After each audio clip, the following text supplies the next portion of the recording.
2 രാജാക്കന്മാർ 4-ാം അധ്യായം 1-ാം വാക്യം. പ്രവാചക ശിഷ്യന്മാരുടെ ഭാര്യമാരിൽ ഒരു എലീശയോട് നിലവിളിച്ചു, നിന്റെ ദാസനായ എന്റെ ഭർത്താവ് മരിച്ചുപോയി. നിന്റെ ദാസൻ യഹോവ ഭക്തനായിരുന്നു, നിനക്കറിയാമല്ലോ. ഇപ്പോൾ കടക്കാർ എന്റെ 2 മക്കളെയും പിടിച്ച് അടിമകളാക്കാൻ വന്നിരിക്കുന്നു എന്ന് പറഞ്ഞു. എലീശ അവളോട്, ഞാൻ നിനക്ക് വേണ്ടി എന്ത് ചെയ്യണം പറക. നീ പറയണം. നിന്റെ വീട്ടിൽ എന്തുള്ളൂ എന്ന് ചോദിച്ചു. ഒരു ഭരണി എണ്ണയല്ലാതെ അടിയന്റെ വീട്ടിൽ മറ്റൊന്നുമില്ല എന്നവൾ പറഞ്ഞു. അടുത്ത വാക്യം.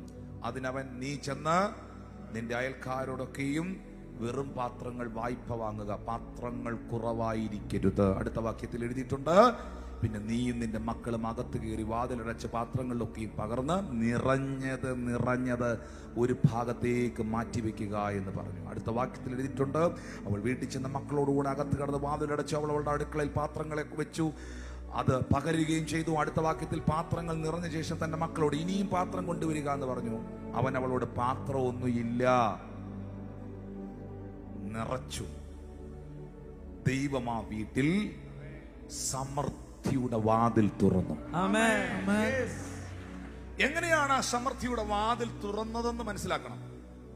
ഈ വീട്ടിൽ പ്രവാചകനായ എലീശ വരുമ്പോൾ എലീശ അവളോട് ചോദിക്കുകയാണ്, ഞാൻ നിനക്ക് വേണ്ടി എന്ത് ചെയ്യണം പറക. കാരണം നേരത്തെ പറഞ്ഞതുപോലെ പ്രതിനിധിയാണ്, റെപ്രസെന്റ് ചെയ്യുകയാണ്.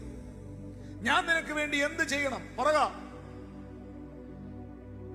എന്റെ ചോദ്യം, അവള് പറഞ്ഞില്ലേ 1-ാമത്തെ വാക്യത്തിൽ, എന്റെ ഭർത്താവ് യഹോവ ഭക്തനായിരുന്നു, മരിച്ചുപോയി, കടം കയറി, കടക്കാര് വീട്ടിൽ കയറി, എന്റെ പിള്ളാരെ, അന്നത്തെ കാലത്ത് അങ്ങനെ, എന്റെ കൊച്ചുങ്ങളെ അടിമകളായി ജോലി ചെയ്യിപ്പിക്കാൻ പിടിച്ചോണ്ട് പോകാൻ വന്നിരിക്കുന്നു. പറഞ്ഞില്ലേ അവളുടെ പ്രശ്നം?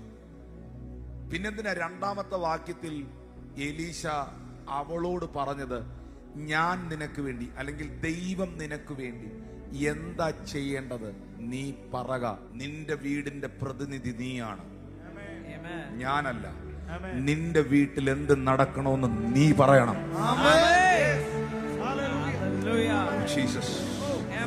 നിന്റെ പിള്ളാരുടെ അവസ്ഥ എന്താകണമെന്ന് നീ പറയണം. നീ വാ തുറന്നാൽ ദൈവം വാതിൽ തുറക്കും. നീ വാ തുറന്നാൽ ദൈവം നിനക്ക് വേണ്ടി വാതിൽ തുറക്കും. അത്ഭുതത്തിന്റെ വാതിൽ ദൈവം നിനക്ക് വേണ്ടി തുറക്കും.